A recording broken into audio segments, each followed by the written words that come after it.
Hi there, Miss Stockwell here.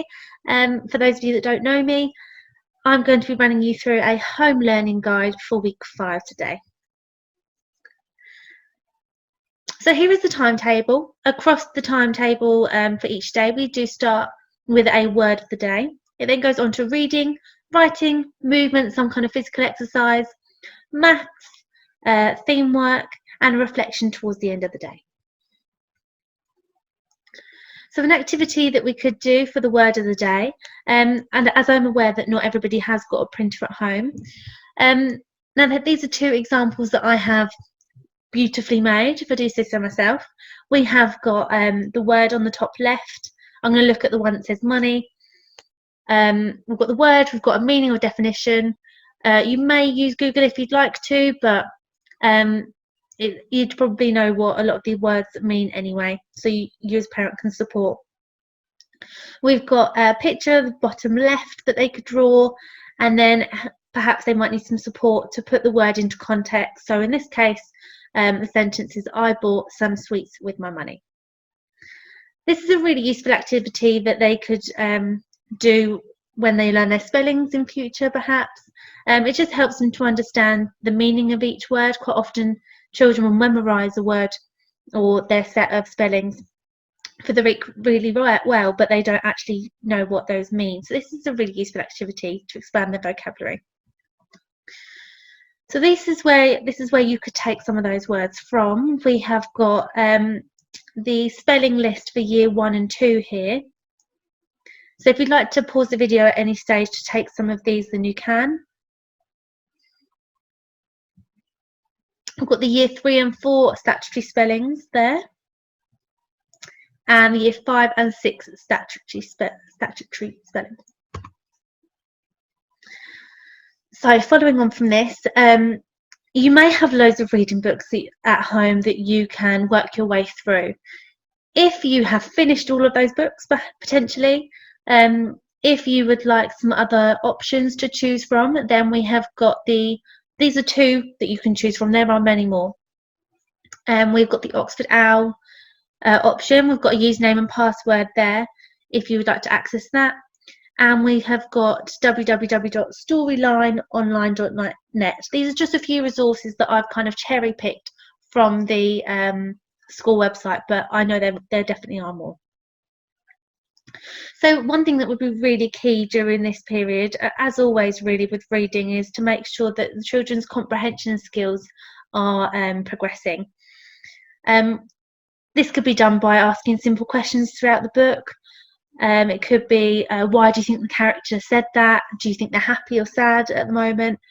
It could be asking your child to write a summary at the end of reading their book, to talk about what has happened and what their prediction is.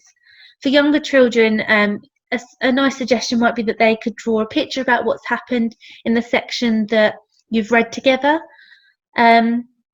Or perhaps they could write a sentence about what they think is going to happen next. So all options are possible. So for writing, there is a really nice resource called Pobble 365. For Pobble 365, on each day there is another picture that's generated, but you're not just restricted to using that one picture. There are loads of different options on there. So a nice activity that you could do, or your child could do, is to choose one image, and then they could write a descriptive paragraph or even a whole story about this image. For younger writers, they could write a short sentence, or they could write some keywords that describe the image.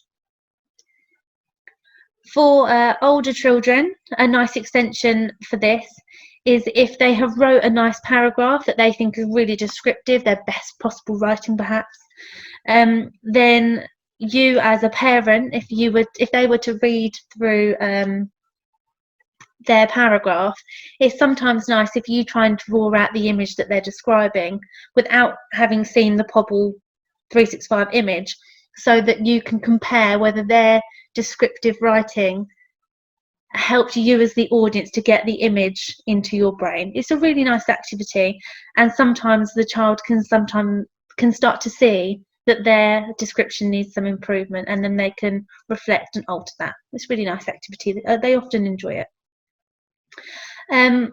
Alternatively, there are loads of resources that each year group or each phase are producing on the school website. So per week around the theme, at the moment for week 5, the theme is going to be fantasy. Different activities have been produced for you as a parent, or you together with your child, to decide what activities you'd like to do for writing. For years 4, 5 and 6, these are some nice resources that you can use. There are a number of words that when you get into the older year groups that we'd prefer if you steered away from, just because they're often words that repeat. We often see said over and over again. So these synonym cards are there to help you to expand vocabulary. These aren't the only 6 words that we'd like the children to steer away from. On literacywaggle.com there are some other examples of some words that children might need some prompting to move their vocabulary on. Fantastics is also a nice resource or method that we use at school.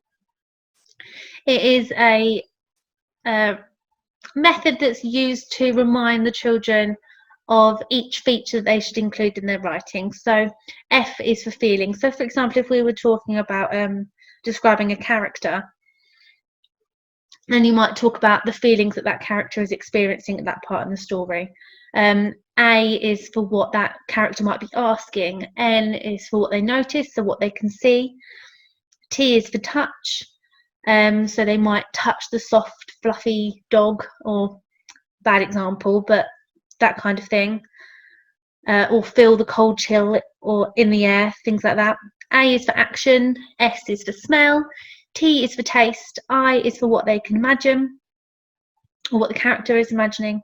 C is for checking, or what they can hear, the character, what the character can hear. At the bottom here, I've found this quite nice YouTube video. It's basically the children write instructions about how to make a peanut butter and jelly sandwich. It's quite American, but it's quite fun to watch. So the children make their instructions about how to make it, but because they haven't necessarily explained it with enough detail, the dad does make quite a few mistakes, and then that shows how they reflect, edit their work and improve so that their dad can make a better sandwich. It might be a nice activity for you to give it a go. So when we move on to movement, so PE activities, I'm sure you have already seen that there are loads of different options out there. So we've got Joe Wicks, Zumba, I think I spelled his name right, Cosmic Yoga, and so many more. On the school website you will find that there are lots to go through. In Foundation in particular, we have been doing Minion Zumba that we found on YouTube. They seem to love it. But yeah, many options out there. So with maths, it's quite useful on this website that is at the top of the page. You will come to a web page that has this image.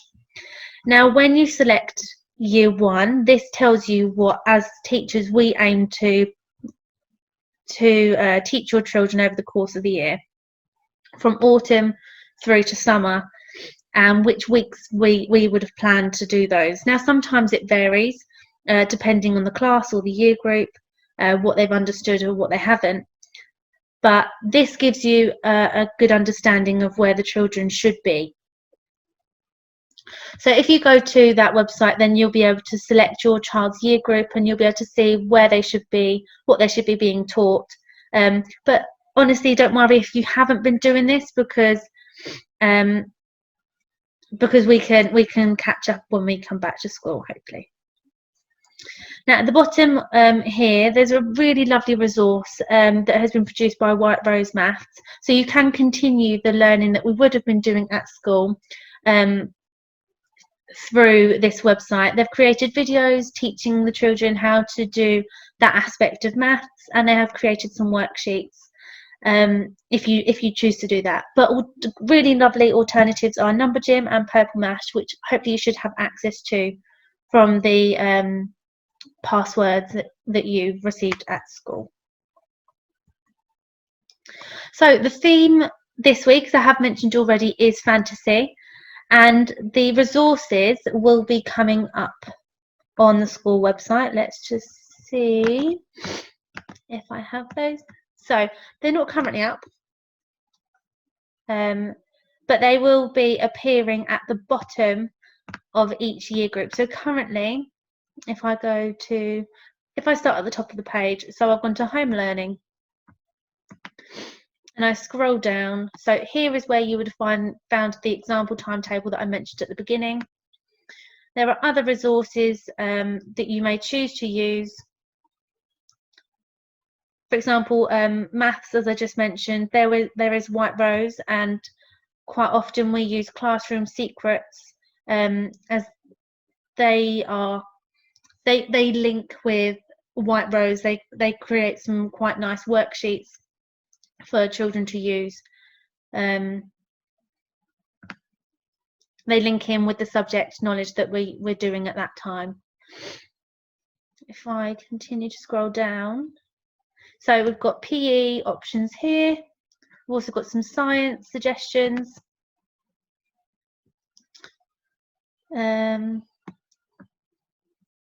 those in foundation, we've got some learning through play ideas. And yes, so back onto our theme work. So when you get down to this section, so EYFS and Year 1, you've got your resources here. Now we've got week 1, 2, 3, 4. Now week 5 will be appearing beneath. We've got years 2, you've been put together, and you've got resources to work through here. So we've got the week 2 resources, week 3, week 4, and again week 5 will come at the bottom. The teachers have done a really fantastic job. I think we've all worked really hard to try and bring resources together that you can access. Now I understand some of you may not have a printer, but there are some activities that don't require a printer, so hopefully we can use those. And then finally, for year 4, 5 and 6, you have been grouped together. There's quite a lot of resources here for you to use. And there'll be some appearing at the bottom for week 5 for you to use.